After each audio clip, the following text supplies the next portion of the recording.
So ಬೇಸಿಗೆ ಕಾಲ ಅಂದ ತಕ್ಷಣನೇ ಫಸ್ಟು ಭಯ ಆಗುವಂತಹದ್ದು ತಂದೆ ತಾಯಿಗಳಿಗೆ. ಕಾರಣ ಅಂತಂದರೆ ಮಕ್ಕಳು ರಜೆ ಇರುತ್ತೆ, ಓಡಾಡ್ತಾರೆ, ಅವರಿಗೆ ಊಟದ ಯಾವ ರೀತಿಯಾಗಿ ಕೊಡಬೇಕು, ಅವ್ರನ್ನ ಹೆಂಗೆ ನೋಡ್ಕೊಳ್ಬೇಕು ಅನ್ನುವಂಥದ್ದು ಒಂದು ಒಂದು ಕನ್ಸರ್ನ್ ಇರುತ್ತೆ ತಂದೆ ತಾಯಿಗಳಿಗೆ. ಈ ಸಂದರ್ಭದಲ್ಲಿ ಮಕ್ಕಳನ್ನ ಯಾವ ರೀತಿಯಾಗಿ ನೋಡ್ಕೊಳ್ಬಹುದು ತಂದೆ ತಾಯಿಗಳು, ಯಾವ ರೀತಿಯಾಗಿ ಅವರಿಗೆ ಊಟದಲ್ಲಿ ಯಾವ ರೀತಿಯಾಗಿ ಏರುಪೇರು ಆಗದಂತೆ ನೋಡ್ಕೊಳ್ಬೇಕು ಅನ್ನೋದು? ಅದು ನಿಜಮ್ಮ. ಮಕ್ಕಳಿಗೆ ನೀರಂದರೆ ಭಾಳ ಖುಷಿಯಮ್ಮ. ನಾವೆಲ್ಲ ಹಳ್ಳಿ ರೈತರ ಮಕ್ಕಳು, ಕುಂಟೆಗೆ ಹೋಗಿ ಈಜೊಡಿಯವಿ, ಕೆರೆ ಒಳಗೆ ಈಜೊಡಿಯವಿ.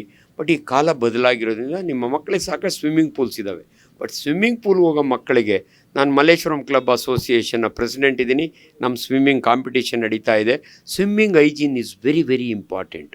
ಎಲ್ಲಿ ನೀವು ಸ್ವಿಮ್ಮಿಂಗ್ ಕಳಿಸ್ತಿರಲ್ಲ ಅಲ್ಲಿ ಪ್ರಾಪರ್ ಕ್ಲೋರಿನೇಷನ್ ಆಗಿದೆಯಾ, ಆ್ಯಂಡ್ ಒಬ್ಬರಿಂದ ಇನ್ನೊಬ್ಬರಿಗೆ ರೆಸ್ಪಿರೇಟರಿ ಇನ್ಫೆಕ್ಷನ್. ಆ್ಯಂಡ್ ಈ ಬೇಸಿಗೆ ಕಾಲದ 2 ಕಾಯಿಲೆ ಭಾಳ ಇಂಪಾರ್ಟೆಂಟ್ ಅಂದರೆ ಕಾಲ್ರ. ಪರ್ಟಿಕ್ಯುಲರ್ ನೀವು ಊರುಗಳು ಜಾತ್ರೆಗೆ ಹೋದರೆ ಅಲ್ಲಿನ ನೀರಿನಿಂದ ಬರುವಂಥ ಬ್ಯಾಕ್ಟೀರಿಯಲ್ ಡಿಸೀಸು ಕಾಲ್ರ. ಅದು ಬಿಟ್ಟರೆ ಟೈಫಾಯ್ಡು, ಅದು ಬಿಟ್ಟರೆ jaundice is A viral disease. Hepatitis A ಅಂತೀವಿ. ಅದರೊಳಗಾಗಿ ಹೊಳೆ ಇರೋ ಊರುಗಳಲ್ಲಿ ನನ್ನ ಬುಕ್ನಾಗ ಎಷ್ಟು ಚೆನ್ನಾಗಿ ಬರೆದಿದೆ ಅಂದರೆ, ಈ ಹೊಳೆ ನೀರು ಅಲ್ಲಿ ಮೋಷನ್ ಮಾಡೋದು ಇದು ಇಲ್ಲಿ ಡೈರೆಕ್ಟಾಗಿ ಇವನ ಬಾಯಿಗೆ ಬರ್ತದೆ. ಆದ್ದರಿಂದ ದಯವಿಟ್ಟು ಅಂಥ ನೀರುಗಳಲ್ಲಿ ಮಕ್ಕಳು ಈಜಿನಾಡುವಾಗ ಅದರ ಹೈಜೀನ್ ಹೆಂಗಿದೆ ಅದನ್ನು ನೋಡ್ಕೋಬೇಕು. ಕುಡಿಯೋ ನೀರು ಅಷ್ಟೇ ಅಲ್ಲ, ಅವ್ರು ಅದರೊಳಗೆ ಇದು ಮಾಡೋ ಕುಡಿತಾರೆ. ಹಂಗಾಗಿ ಮಕ್ಕಳನ್ನ ಆದಷ್ಟು ನೀವು ಅನ್ಯಾಚುರಲ್ ಡೆತ್ಗಳು ಪಾಪ ಮನೆ ನೋಡ್ತೀವಿ, ಅಲ್ಲೆಲ್ಲೋ ಮಕ್ಕಳು ಹೋಗಿ ಇದ್ರ ಕೊಳವೆ ಬಾಯಿ ಒಳಗೆ ಸಿಕ್ಕಾಕೋತವೆ ನೀರಿನೊಳಗೆ. ಪರ್ಟಿಕ್ಯುಲರ್ ಹಳ್ಳಿಗಳ ಕಡೆ ಪಾಪ ಈ ಮೀನು ಫಿಶ್ ಹೊಂಡಗಳು ಇರ್ತಾವಲ್ಲ, ಅದರ ಮಕ್ಕಳಿಗೆ ಗೊತ್ತಿರಲ್ಲ ಡೆಪ್ತು ಹೆಂಗಿರುತ್ತೆ ಅಂತ. ಒಂದು ಮಗು ಬೀಳ್ತದೆ, ಇನ್ನೊಂದು ಮಗು ಸೇವ್ ಮಾಡೋಕೆ ಅದ್ರ ನೋಡಿದಾಗಂತೂ ಹೊಟ್ಟೆ ಉರಿಯುತ್ತೆ.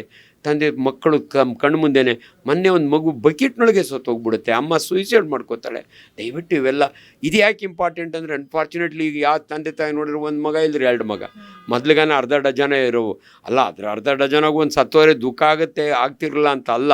ಆದರೂ ಭಾಳ ಪ್ರೆಷಿಯಸ್ ಚಿಲ್ಡ್ರನ್ನ ಕಷ್ಟಪಟ್ಟು ಬೆಳೆಸಿರ್ತೀರಿ, ಸ್ವಲ್ಪ ನೋಡ್ಕೋಬೇಕು. ಅದರೊಳಗೆ ಬೇಸಿಗೆ ಒಳಗೆ ಮಕ್ಕಳ ಈ ಆಟ, ಈಗಂತೂ ಮೊಬೈಲ್ ಬಂದ ಮೇಲೆ ಮಕ್ಕಳು ತುಂಬ ಫ್ರೀ ಆಗಿಬಿಟ್ಟಿದ್ದಾವೆ, ಅದರಿಂದನೂ ಸೈಡ್ ಎಫೆಕ್ಟ್ ಇರ್ತವೆ.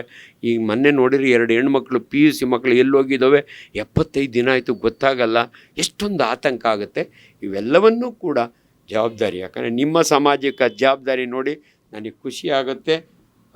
ಅಶ್ವ ವೇಗ ನಿಮ್ಮ ಸಾಮಾಜಿಕ ಕಳಕಳಿ ನನಗೆ ಭಾರಿ ಖುಷಿ.